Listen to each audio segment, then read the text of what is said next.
only thing it does for me is remind me that things I think are impossible are not impossible. Because I was kind of like, we live in, like, Chapek's contract was renewed. You know, I take the legal documents and permanent CEO appointments, I guess, for granted. And I was like, okay, this is what the next few years are going to like. Then we can fill in any thoughts or commentary based on that. And now I'm like, who knows? It just feels like we're in like a corporate blue sky environment. So now I'm just kind of sitting back and waiting to see what happens. That is Carlye Wisel, and you're listening to the Tomorrow Society podcast.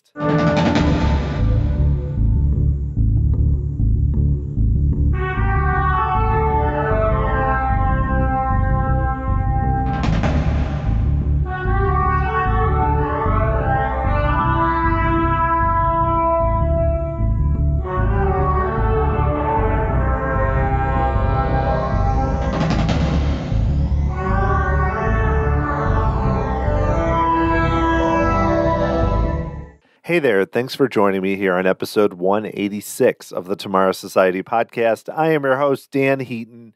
My guest today is Carlye Wisel, who is back for her third appearance. This time we had some big news that we did not plan on receiving, which was, of course, the removal of Bob Chapek, replaced by Bob Iger as CEO. We talk about Carlye's reaction to that news, which came on a Sunday night a few weeks ago. Also dig into her experience at the D23 Expo, where she hosted a panel about Duffy Friends, and we talk about the park's announcements that happened during that time, plus the Star Wars Galactic Starcruiser, VelociCoaster, Guardians of the Galaxy Cosmic Rewind, and a bunch more. This was really fun to get a chance to talk again with Carlye, who hosts the very amusing podcast, also writes frequently about the parks. I hope you enjoy it. Here is Carlye Wisel.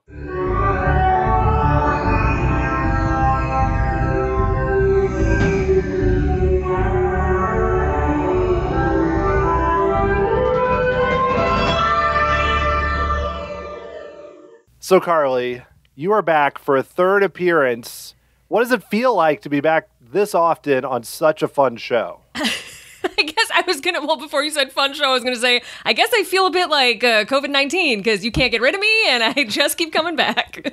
Oh, that's a good analogy. Yes, that's very, very. But hopefully my appearance is more welcomed than a global pandemic, I hope. Yes, fingers crossed. I hope that will happen. Well, you know, it's funny because I reached out a while back, but then a few weeks ago we talked about what are we going to talk about on the show, and I thought, oh, you know, there's a lot of good stuff. There's some news, D23 Expo, and then, you know, last Sunday, there was some surprising news where I'm like, oh, thank you, Disney, for doing something that we can talk about, which is removing their CEO. And not only that, bringing back Bob Iger, which I thought it was a hoax, Carlye. I thought it was fake. When you hear this news, it's like, you know, it's a little earlier for you on the West Coast, but it's Sunday evening. What was your reaction to that?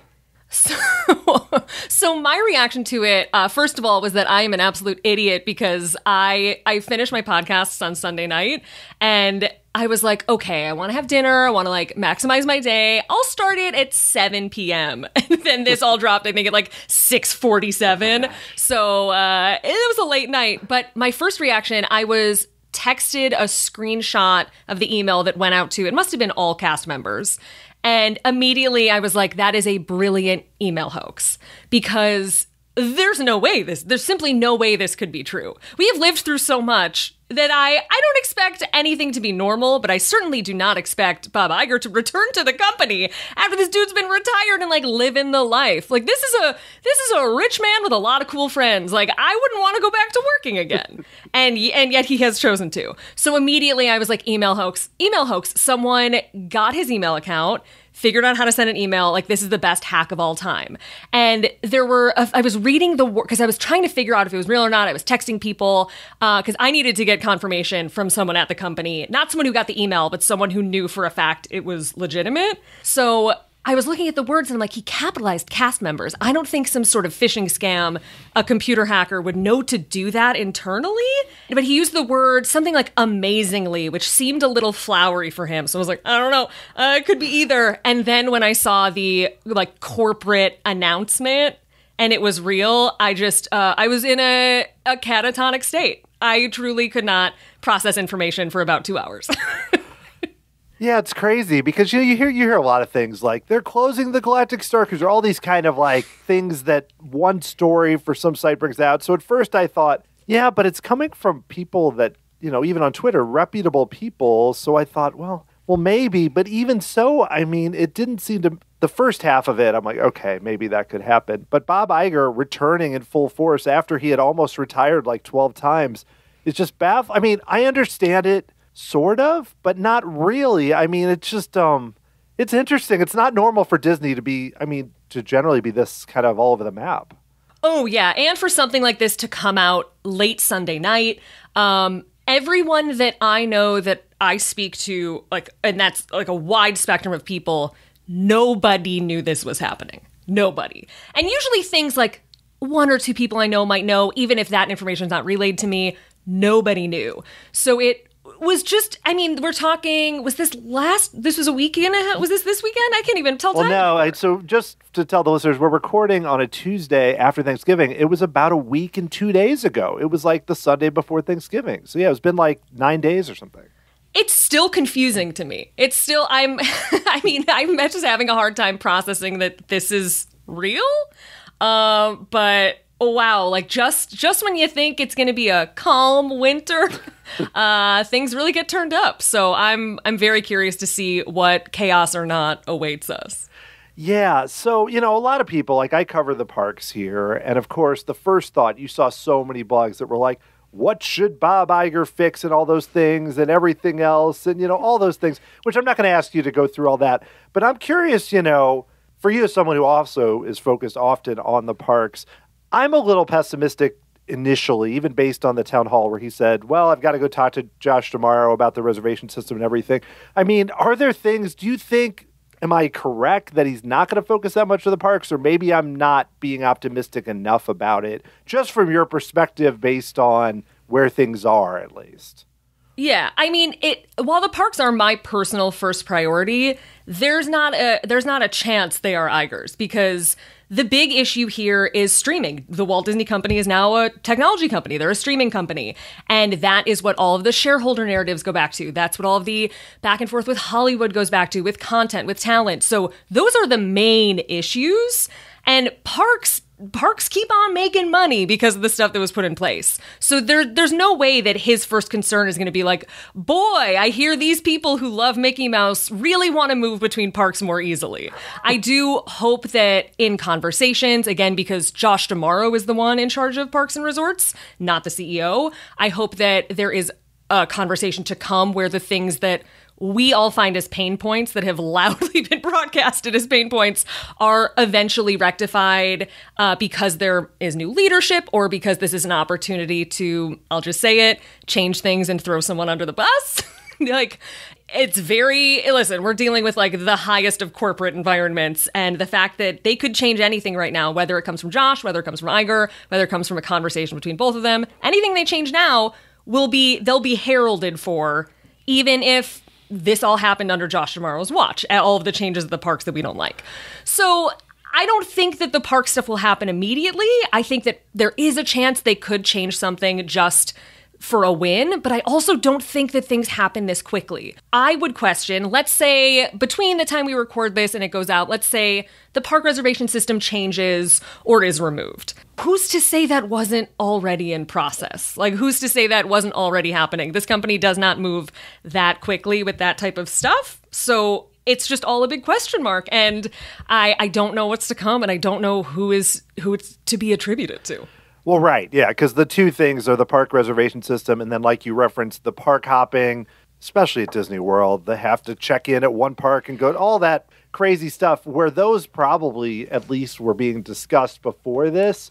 But yeah, Bob Iger can come in and they'll say, hey, we were about to do this in 2 weeks. He's like, great, I support this, and stamp it, and then it's great. But personally, I'd be like, sure, I don't care. I don't care whose it is. Yeah. This is great. But those seem like the two I feel like that, I'm not saying it's going to happen, but that could happen in theory and not really hurt them money-wise, I guess. Right. It's interesting because from what I understand, the top-level philosophy behind something like park reservations is that in a business sense, you can better account for where to put staff, how many staff you need, and how to attribute everyone throughout the park. But again, the parks are the sector that keep reliably making money because of things like Genie Plus, because of changes to Genie Plus, because Genie Plus keeps costing more doggone money. So the big problems with this company are like the hole they're in from acquiring 20th Century Fox, the fact that they are still trying to grow and make profitable a streaming service. So I don't know it, because I don't have access to any numbers or anything like that. I don't know if removing the park reservation system now as opposed to in a few months, like if that will mean lost revenue and if that'll reflect at the earnings. So that's why I'm kind of like, for optics, I would like to see it removed, but at the end of the day, it really all comes down to money.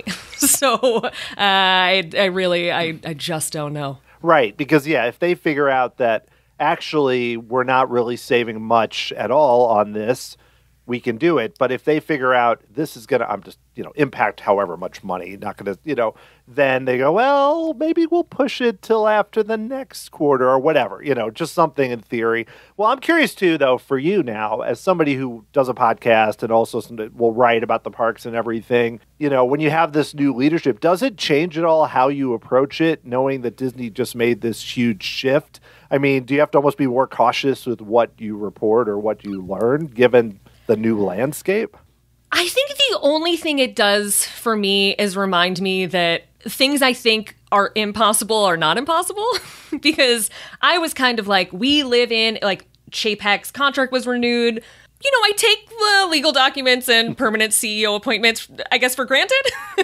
And I was like, okay, this is what the next few years are going to like. Then we can fill in any thoughts or commentary based on that. And now I'm like, who knows? It just feels like we're in like a corporate blue sky environment. So now I'm just kind of sitting back and waiting to see what happens. Right. No, that makes sense because, it's so, they like the blue sky. That'll come up in a minute. They like to do things like this, but in general, to me, I'm looking at it like, I know there's a lot of excitement and optimism, which I think is great.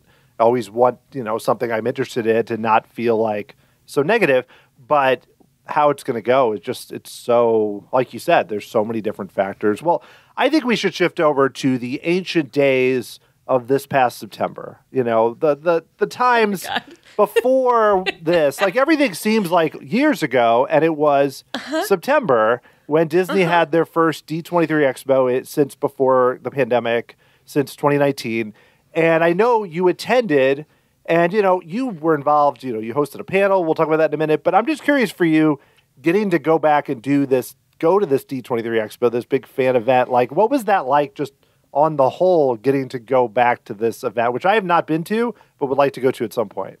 It was interesting because it did feel a bit like a return to form. Like, okay, like things are kind of back to normal again.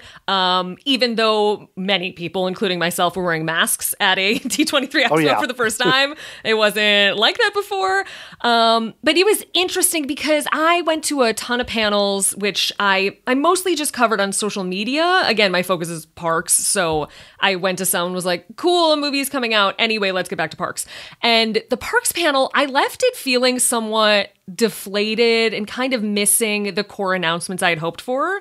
And then in like the hours and days that followed, I realized I'm wrong. I realize I'm very wrong because this is an expo that is happening. We're still in a global pandemic. And so the things they're announcing now, like they're just trying to make up for lost time, for lost revenue.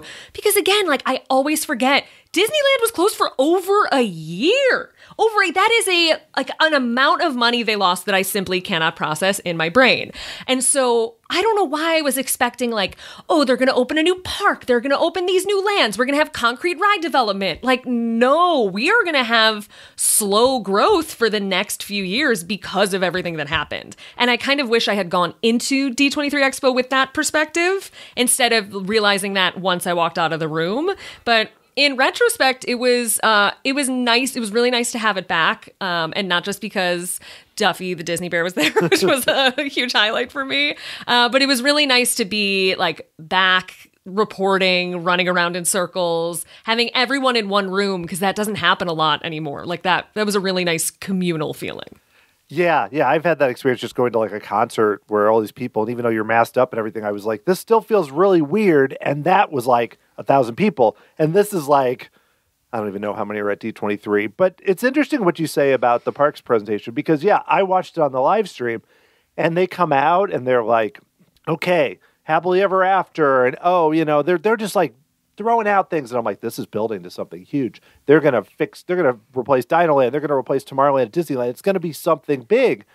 And then because, again, Josh Tomorrow, pretty good presenter. So you're watching it like, wow, this is really good. And then the last half, I was like, you come out of it feeling like, wait, what did I even watch? And yes, I'm excited about some of the smaller changes, but it was confusing. But again, because they presented it like a boundless future and we have all these really exciting things to tell you, it almost it may have almost been presented too well where then I felt like I was cheated where it probably wasn't fair. Yeah, it's a really unique situation.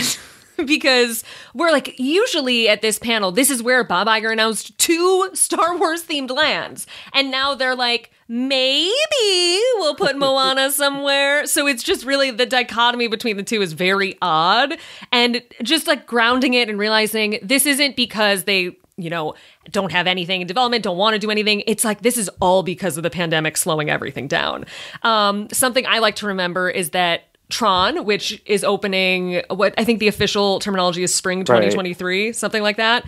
That was supposed to be open for the 50th. So even the things that we're getting now are so delayed from where they should have been. So once that opens, there really isn't much announced, and it kind of sadly makes sense. It makes sense that it would be delayed, as selfish as I am and as much as I want new things all the time. Yeah, that makes sense because, you look at it as even everything they kind of did, like Moana Journey of Water, would have been earlier, but they had supplies issues and they had to make some tough decisions. But a lot of it was that way in everything they did. So so you were in that room, though. I believe you were in the room for the parks presentation. Yes. And they come out and they do that blue sky thing. And I'm just curious, what was the atmosphere like in the room? Because at home, I'm feeling it and I'm just at first I was like, oh, this is kind of interesting. Wow, beyond the Big Thunder Mountain. I never thought of that. That's kind of interesting.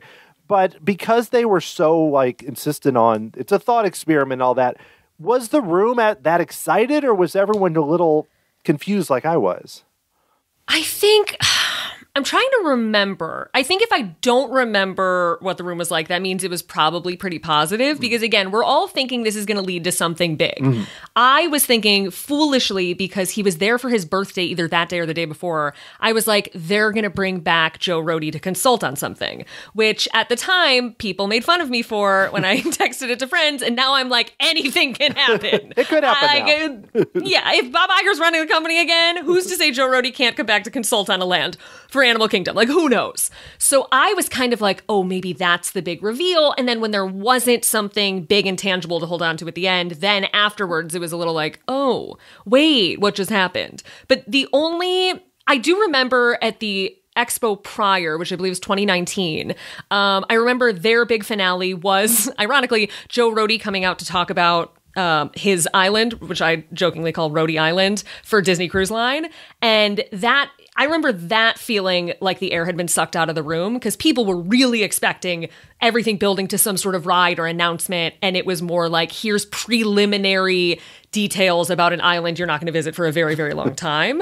So comparatively, I think people were happy to hear the properties being called out. And it was really interesting to hear that some of them would be going to Magic Kingdom. I think that excited people. But then once you had a second to think about it, it was like, oh, right, we have one artist rendering of this. This ain't happening for a long, long time. Yeah, I mean, they could start construction today and it'd be 5 years if it happened, which I don't think that, who knows? I'm not trying to be too negative. We don't know anything at this point. We know nothing. Thank you for tuning in. We know nothing. We don't know anything. I'm not sure why we're talking. No, but seriously though, another thing that was exciting about the D23 Expo, I know for you, is you got to host the Duffy and Friends panel, which, very cool. I'm excited to hear about that because, you had Daniel Ju and Ava Lee and Charlie Watanabe on stage. And what was it like to actually get to host a panel at D23 Expo just in general, and especially about Duffy? It was wild. I've done like 0.1% of public speaking before, but to me, the weirder thing wasn't hosting a panel. It was being in a room full of fans of Duffy and Friends, which is all four of us were blown away by it because I've recorded podcasts with them before. Obviously, they work on the product both like internationally and they're sometimes based in America. I think Daniel might go between the two. I think Daniel and Charlie travel, but they work domestically. So they're used to like being in America, but then going overseas and seeing the frenzy and then coming back. And what was so fascinating was that we all got to experience that fandom in real life in California, which doesn't happen. So like usually I would be like, wow, like we're up here doing a presentation. How wild. But it was more so that we were presenting something to Disney fans that rarely get that. So if it was a panel about like the history of Haunted Mansion, I'm sure I would have been more focused on the experience of hosting a panel. But for all of us, it was like, oh my God, it was the first time anyone who had worked on the Duffy and Friends shorts had heard it with an audience. And it was like the first time we'd run through the presentation a lot, but to put images up that we are very intimately familiar with, put them up on a display and have people go, oh, in unison, like hearing hundreds of people make a noise like that about these characters. That was the most bizarre part.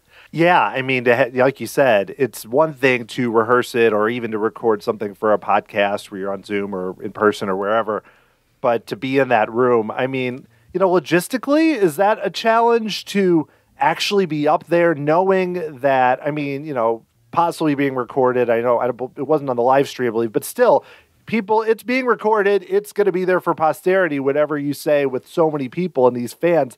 Like, I don't mean just how nerve-wracking was it, but do you almost have to blot that out when you're there? Well, I think, truthfully, I was running a little late for it. So that was the main stress of it, that I basically sprinted in and threw on makeup and was like, let's do this. But I think because I was hosting and not answering questions in front of people, I felt comfortable because I was just asking them whatever I wanted to. Like, they were stuck. If I was allowed to be like, do you think they're ever going to come back to America? Wink, wink. Like, I was able to do whatever I wanted. But they had to answer, like, truly on the record in front of, like, a sea of fans. So for me, it was great. And very smartly, I think it was maybe Charlie who recommended it, or it might have been Ava. We all held Duffy and Friends plush. And it was very comforting to like do an interview while clutching a stuffed animal. So I think any stress was really calmed by that. Like, that's the vibe of this, is just how lovely and heartwarming all these characters are. And truly,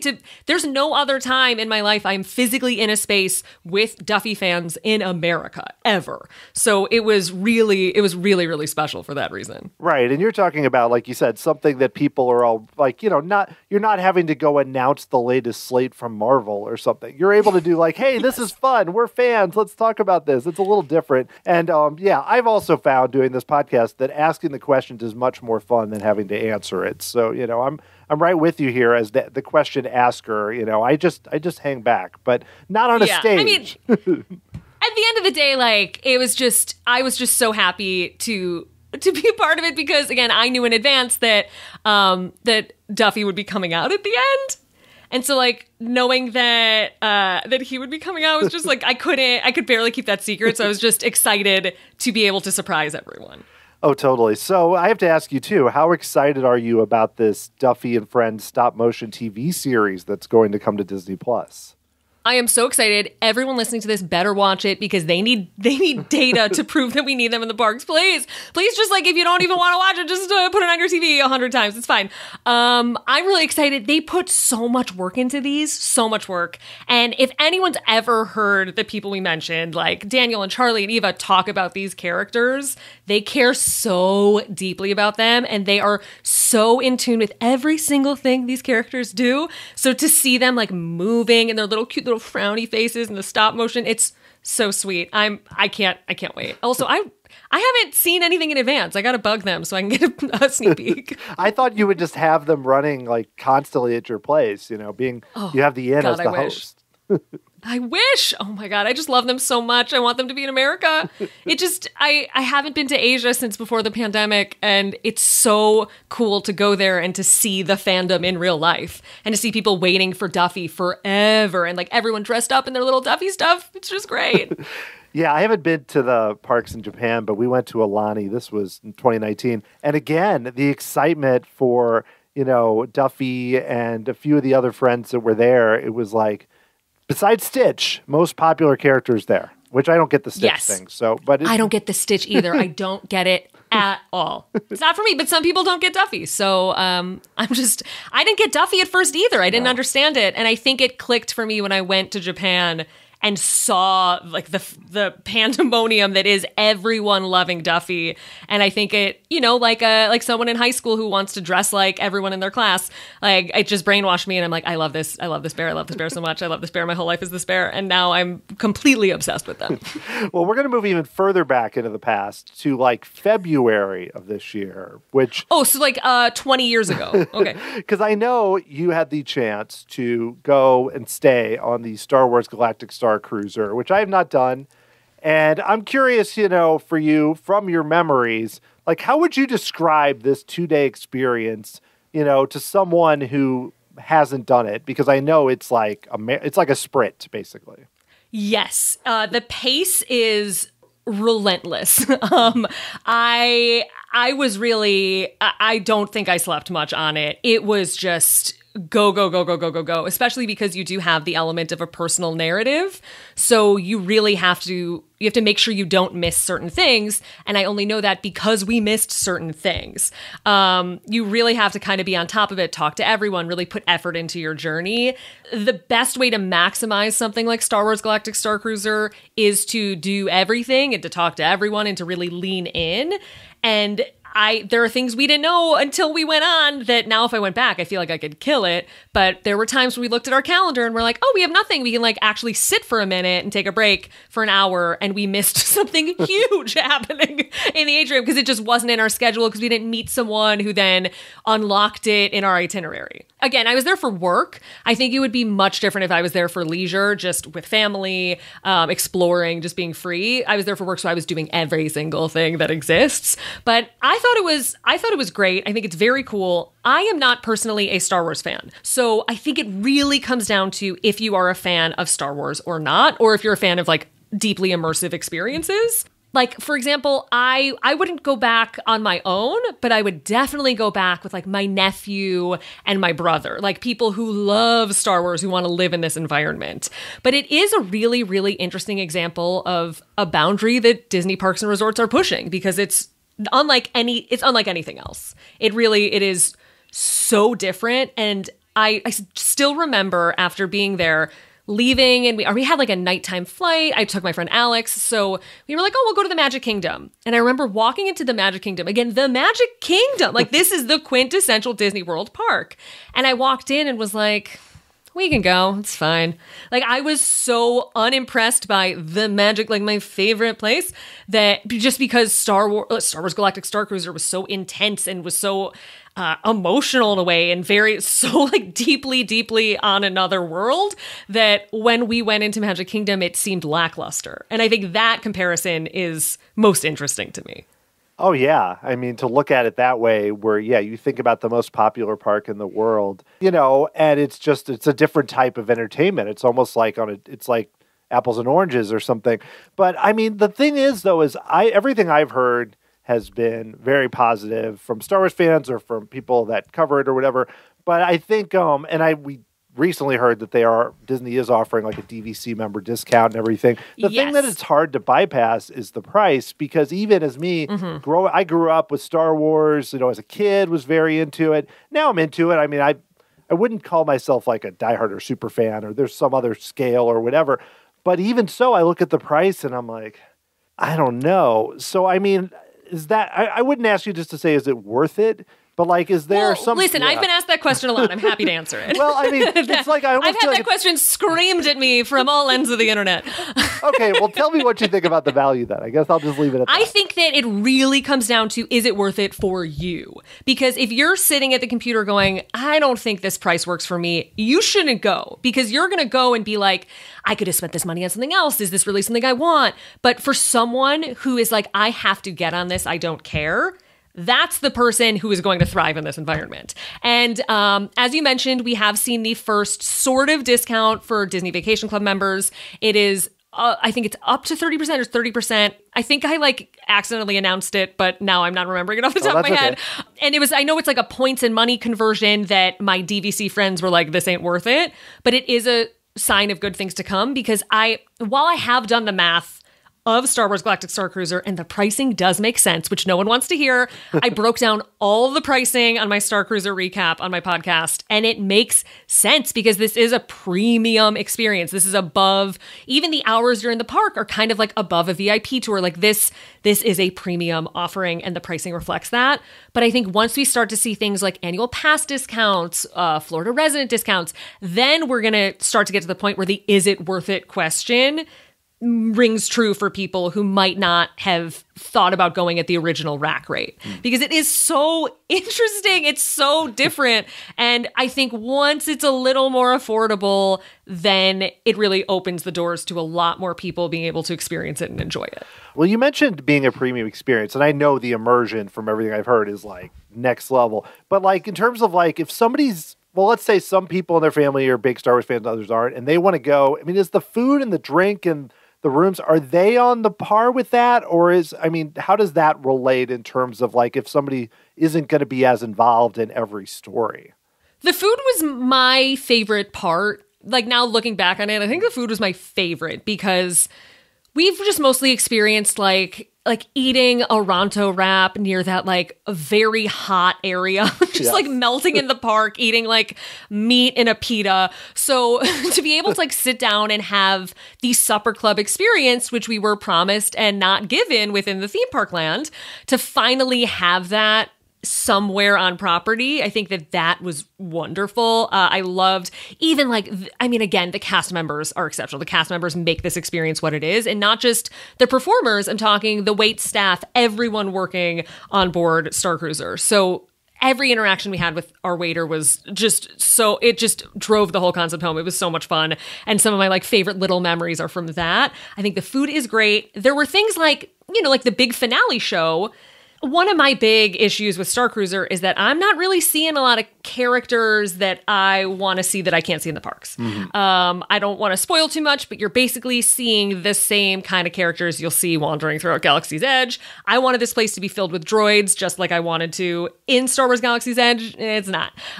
There's like one. It's just not the same. So that felt a little lackluster to me because I'm like, this is the experience. This is where you need to put everything that you promised and didn't deliver on, and they still kind of didn't in some respects. So the entertainment, like portions of that were incredible. I believe I don't know their gender, but Owani, the performer, I believe that was their name. I'm pretty sure. Like the music was incredible. Who's the Galactic Diva? What is Gaia? Is that her name? Gaia. Yeah. Yes. Again, this is way back in my brain. Yeah.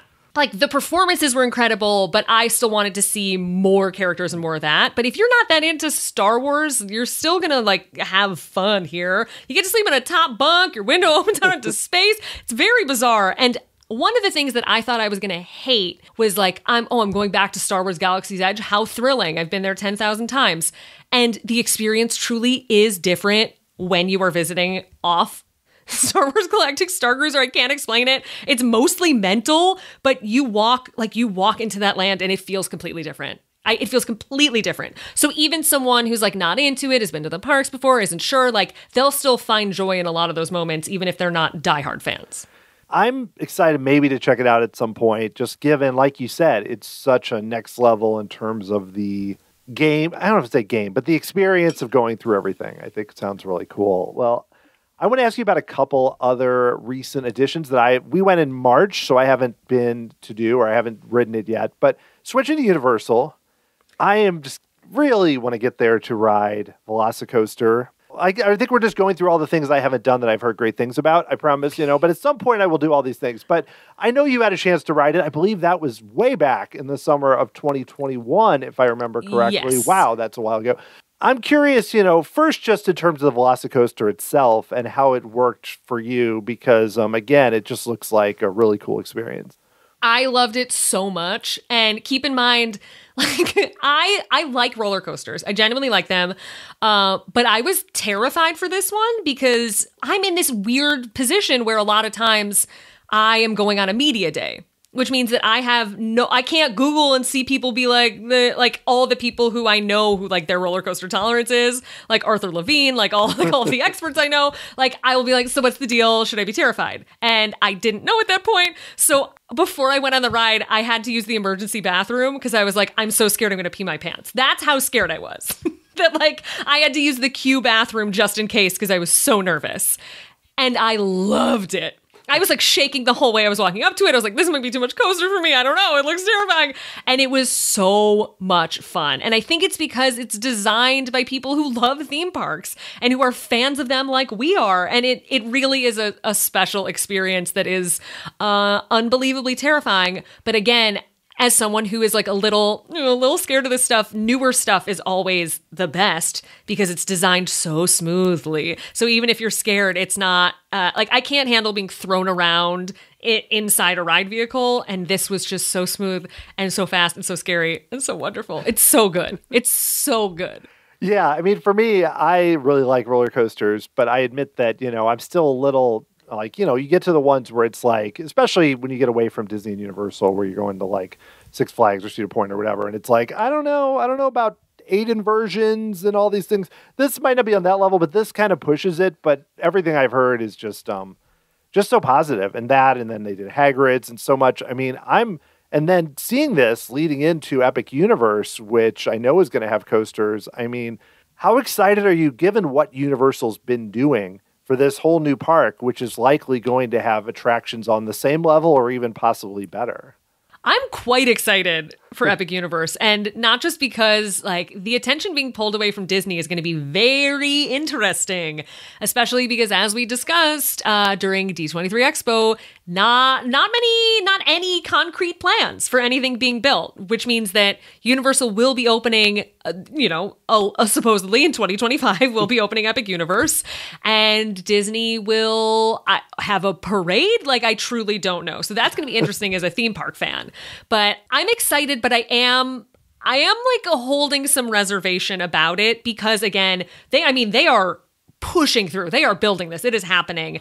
But I'm a little concerned about what might be cut at the last minute because of, like pandemic and eventually I hope post-pandemic cost things. Like I'm just a little worried maybe there won't be as much entertainment. Maybe the park will feel a little empty. I'm waiting on the experiential stuff because I don't know if we will see any sort of budget cuts at the last minute. They mean like we have a great coaster, but walking around this park just feels like a barren wasteland. But I'm very excited. To have that many new experiences coming to the Orlando area it's great. It's great. That's an interesting point though about, just the timing and because we've seen it where like we talked about, I mentioned with Journey of Water, materials don't always come and staffing and everything else and new parks, we saw it with Galaxy's Edge when they first opened, they struggled and that was, even before the pandemic. I think they'll do the attractions well, but yeah, doing a full new park, it's so rare now to have in the United States a new theme park. I mean, we're talking... Oh, yeah. I mean, for Disney and Universal, we have, Animal Kingdom, Islands of Adventure, but those were late 90s, so it's been a while. Yeah, that's why I'm hopeful, and especially the rate at which they're building. I am a huge fan of Alicia Stella, who covers... Oh, yeah. Who is on it. Like, if you want to see any updates about Epic Universe, just run to Alicia. She knows everything. But it's really interesting because, like, they're building, it's coming, but I'm just waiting to see what it looks like on opening day before I cast any judgment. Because wild to be building this during these times. It's something I expected them to be like, we're going to put a pin in it for about 10 years. But no, they're pushing through. Yeah, because that was the whole thing. It was like at minimum, you'd think, okay, we'll start construction in 2023. Oh no, it was like, okay, we're going to wait for however long they waited, and then there's a bit flooding and stuff. They're like, we're powering forward, we're still doing it. It's nuts. And even park revenue for their company has been gigantic. So it is kind of like, are we reaching this weird golden age of Universal while all of this other stuff is happening? I don't know. Maybe. It's interesting. And especially, like you said, with D23 Expo and everything else, where I think that was also what drove me to think, push aside kind of we're still in the pandemic and think, well, they have to have something, Disney meaning, in 2025. They have to have something. And they still could, but right now, I don't know. Yeah, it does seem like Disney is not bothered or threatened by Epic Universe, which respectfully, I would be concerned. Yes. Like we saw what happened when they opened Wizarding World. It pulls people away from Walt Disney World Resort. And so I can't see how an entirely new theme park wouldn't do the same thing. I totally agree. Well, I wanted to ask you too, switching back to Disney, about Cosmic Rewind, Guardians of the Galaxy, which at first, when it was, again, being built for a long time, like Tron, you get kind of fatigued with it. And I was like, spinning coaster, I don't know, what Guardians and Epcot. But everything I've heard has been very, very positive. So, and I think it looks really cool. But I'm curious how it went for you to get to ride it. Oh my, it's just so fun. Like at the end of the day, there are things you could gripe about. It is, a coaster in a big old box of a building. But I have so much fun on it that I don't care. Like they could be projecting garbage like on the walls and it would still be so fun. It's just fun. Like there's no way to not feel joy. Well, unless you have motion sickness, I guess. But I rode it as many times as I physically could on the day that I was able to visit. And I've ridden it since. It is always the highlight of my trip, despite the absolute garbage heap it can be to get inside a virtual queue. I am anti-virtual queue. I think they are so dumb. I hate the process. 7 a.m. is evil. Yes. It is absolutely blasphemous that Walt Disney World calls itself a vacation destination and yet requires you to wake up at 7 a.m. Eastern time every single day to try and do something. And especially the virtual queue, garbage, hate it. But once you actually tirelessly sort that out, it is so fun. I did not expect it to be that exciting, and I love it. I just absolutely love it. I've heard such a wide range of responses with motion sickness for that because, again, my first thought is spinning coaster. I mean, I do okay on it, but, others might not. Did you sense any impact from that with you in terms of, you've said you've ridden it a lot. Is it fine? Yeah. Well, I rode it, I believe it was 17 times in one day. Oh, wow. And was I concussed? We'll never know. But basically, like, there was time in our media day where they're like, you can go eat lunch. And I was like, no, I'm going to ride this coaster. And then there was time where it was like, you could be at a party. And it was like, no, I'm going to keep I rode physically as many times as I could in one day. But after the first ride, I felt a little like, oh, I'm a little dizzy. Like I'm walking off this. But weirdly, the second, the third, like my body adjusted to it, which isn't at this point in time something feasible for people visiting the park to do because it's hard enough to get on this ride once. You can maybe get on twice between virtual queue and individual lightning lane, yada, yada, yada. But I think that like my body adjusted to it. I know it is a very real problem. The spinning isn't like consecutive, like you're not doing multiple 360 rotations. I have been corrected that I thought there were no 360 rotations. I believe there is at least one, but it's more like the vehicle is turning while you're moving through space, which triggers motion sickness in people. I think it's Dramamine worthy. I think that it's, if you can plan your day around it and be a little sleepy otherwise, it's that fun. But yeah, like the motion sickness is real. It's real. I thankfully was fine, but I don't want to undercut the people who are walking off that thing like never again.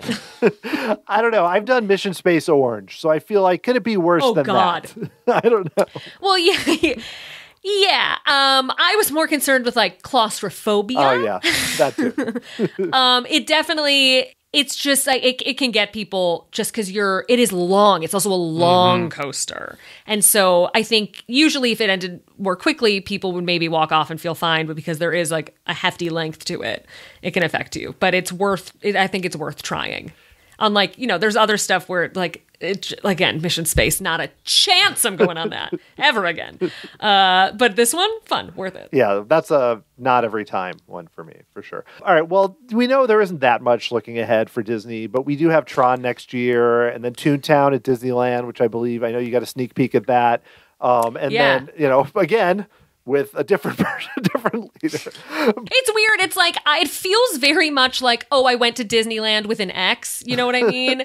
Where it's like, oh, do we even want to like talk about that memory? Because it was like with someone else who was not in the picture anymore. But yeah, I did. I was part of a small media group who got to walk the track of Making Minis Runaway Railway with Bob Chapek. I almost said R.I.P. He is very much alive. He's just not currently CEO of the company.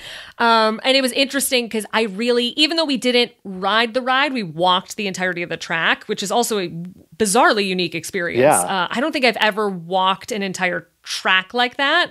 I think it works better in Disneyland. I think it fits really well there. And so I'm very happy that originally I was like, oh, you're just copying a ride, like budget cuts, cool.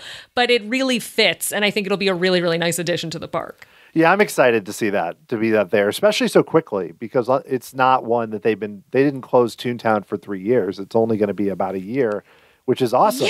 Yeah. I like that.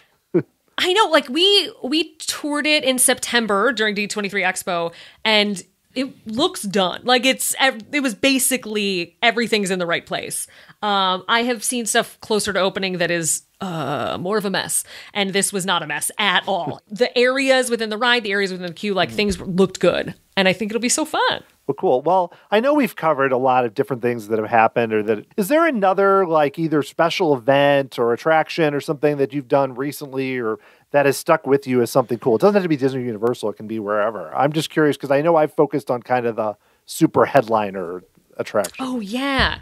That's a great question. I'm just thinking like time has compounded in a way where I'm like, where have I been? What have I done? I mean, it's very, very recent, but this past weekend, I went to Universal Studios Hollywood for their holiday events.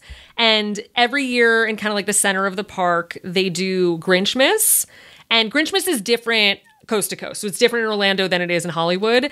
And they really put like effort and time and money into kind of redesigning it this year. And it's really good. Like they change it up every year. I remember a few years ago, there was like a boy band of Who's, like just with their weird little noses, like singing like boy band songs. Like that was a little bit of a miss. Like there's different things every time, but like the set this year is beautiful. The tree lighting ceremony was great. It's just, it feels really good. And I think it was nice to walk away from something being like, oh, that was different, but improved, especially like, I just wouldn't expect it because it's an annual event. I wouldn't expect that much to change. So I have another very important question, possibly the most important. So I recently had Drew Taylor on the show, who does the Light the Fuse podcast. What did he do? Oh, he was good. Oh, God. But he was raving to me about the next 2 Mission Impossible films, which I know you are someone who is a fan of these. So how excited, if you could describe, are you for this Dead Reckoning Part 1 that is coming here that I hear a little about?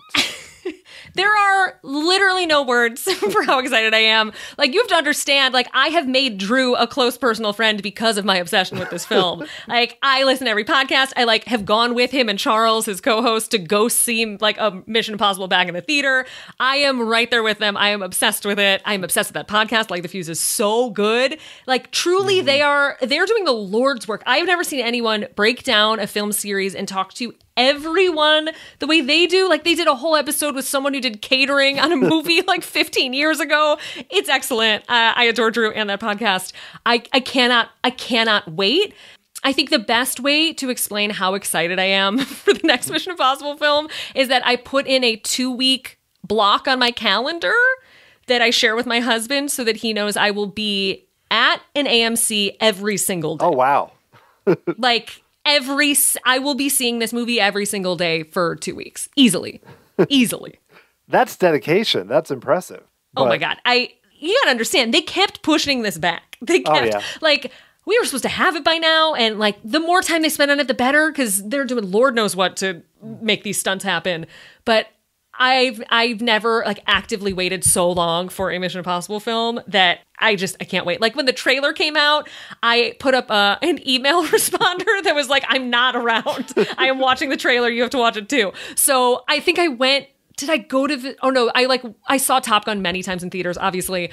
But I like made sure I saw the trailer in IMAX. Like it's that, I'm that cuckoo about it. I love the franchise. Oh, well, I know you've also mentioned on Twitter that you've been going through Tom Cruise's films too. So yes, Cruisapalooza 2022. Is there a movie that really surprised you, was like better or worse than you thought on that? Or was there something that stood out from, I don't know how far along you are. I forget how far you've got. I'm pretty far. Again, I realized a few days ago, I was like, oh, the year's ending. I'm going to have a lot of work to do on a flight coming up. But I have 1, 2, 3, 4, 5, 6, 7, 8, 9, 10. I have 14 movies left. But I need to preface this by saying I'm not a movie person. Also, I need to acknowledge Tom Cruise, flawed person, his dealings with Scientology, yikes, yikes, yikes. Yeah. I just appreciate that he is like our last true movie star and will risk his life every single day so that I have fun in a theater. And like George Clooney's not doing that. George Clooney's not risking death so that I have fun. Not a chance. So that's why I love Tom. But the ones, okay, I'm looking at the list. I had never seen Magnolia. That one, I had no idea that's what that was. Same with Vanilla Sky. Oh, yeah. We also thought Magnolia was Vanilla Sky and vice versa. So that was very confusing. They're a little different. Yeah. I weirdly really liked Days of Thunder. I thought that was fun. I also saw Rock of Ages. I have not seen that. Yeah, it's wild because again, Tom just commits so fully that it's like a little cringe just because he's so good at it. Like playing a rock star in this movie, it's wild. Oh, it's wild.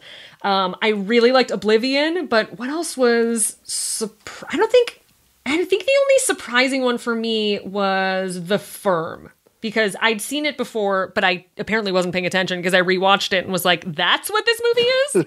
So that was surprising. Yes. Well, that's a good summary. I like it. Yeah. You know, it's a good I like a good movie project, so that's good. I also don't like him being like mean or like a villain. I think it was Collateral. He's kind of like a bad guy. Yeah, he's a hitman. Yeah. I don't like him being a bad guy.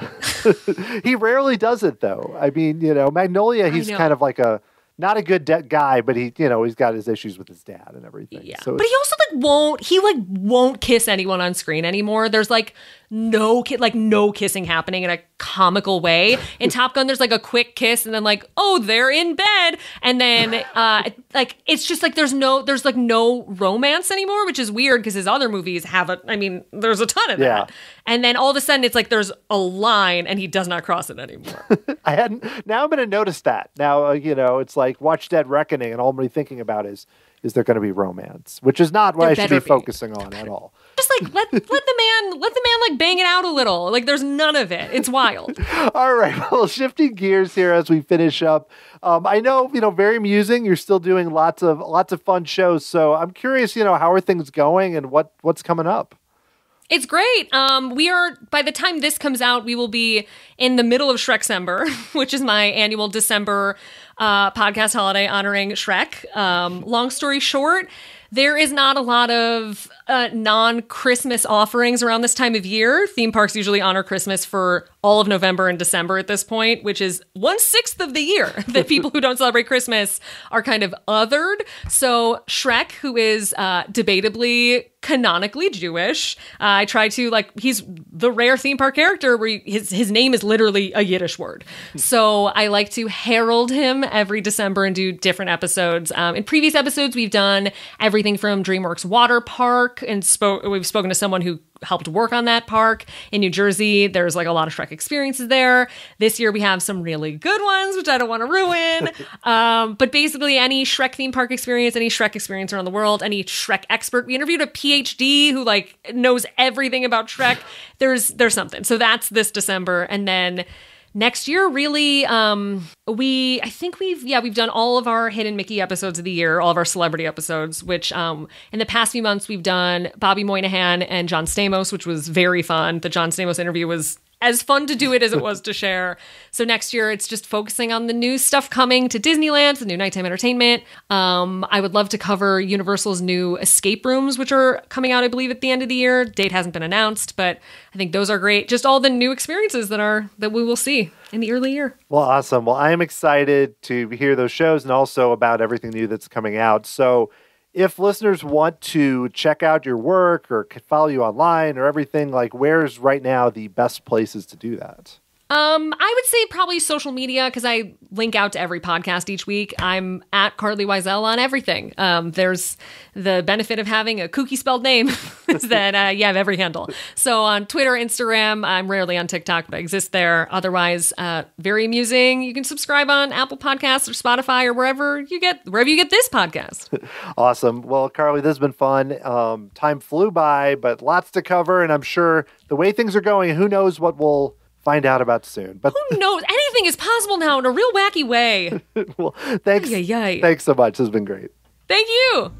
So that's going to do it for this episode of the Tomorrow Society podcast. Check out Very Amusing for Shreksember, plus a lot of cool guests and just some fun news and stories about the parks. You can also listen to Carlye's earlier appearances on this show on episodes 93 and 117. You can find that and more at tomorrowsociety.com/podcasts with an S at the end. If you'd like to help out the show, several ways to do so. You can become an official member of the Tomorrow Society through Patreon. Make a small monthly contribution and get access to some really cool perks, including bonus podcasts. Go to patreon.com/Tomorrow Society. You can also make a one-time contribution by buying me a Dole Whip. Go to tomorrowsociety.com/Dole Whip to learn more. I also want to say thanks to Midroader, who left a review on Apple Podcasts.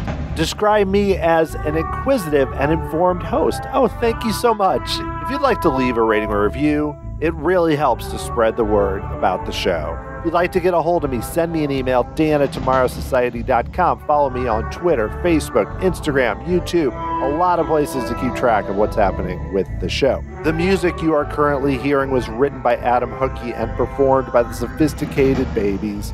Next time, I'll be talking with the Nebraska State poet, Matt Mason, about his book of poetry called At the Corner of Fantasy and Maine, Disneyland, Midlife, and Churros, which I enjoyed very much. Thanks so much for listening, and I will talk to you again next time.